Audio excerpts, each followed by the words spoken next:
What if I told you one of the greatest football nations in history, four-time world champions, has now missed the FIFA World Cup?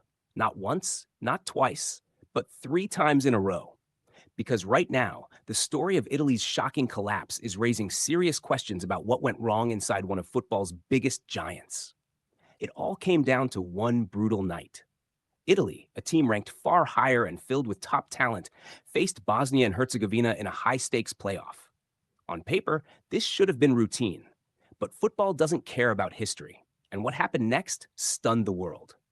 After a 1-1 draw, the match went to penalties, and Italy collapsed, losing the shootout and officially missing the 2026 World Cup.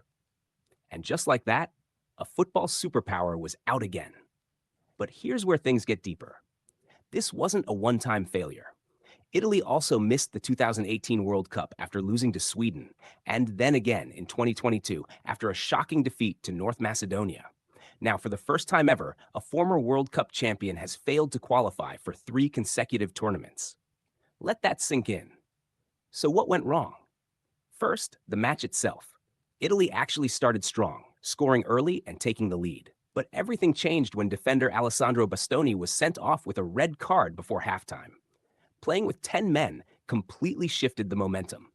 Bosnia fought back, equalized late in the game, and pushed it to penalties, where Italy simply couldn't handle the pressure. One mistake turned into a disaster. But this story goes way beyond one match, because experts are now pointing to deep structural problems in Italian football.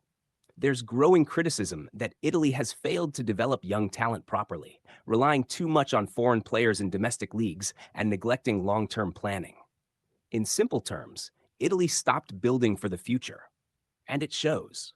Since their last World Cup win in 2006, Italy has struggled badly.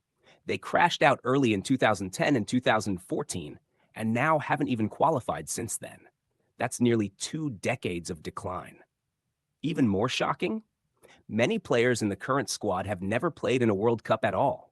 For a country that lives and breathes football, that's almost unbelievable.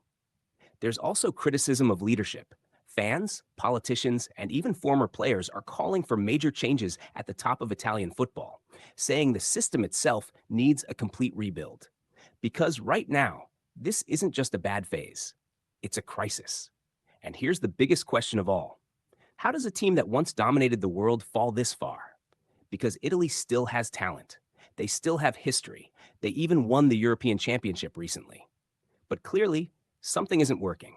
And until that changes, one of football's greatest nations will be watching the World Cup from home again. Because sometimes the biggest fall isn't sudden. It's slow, silent,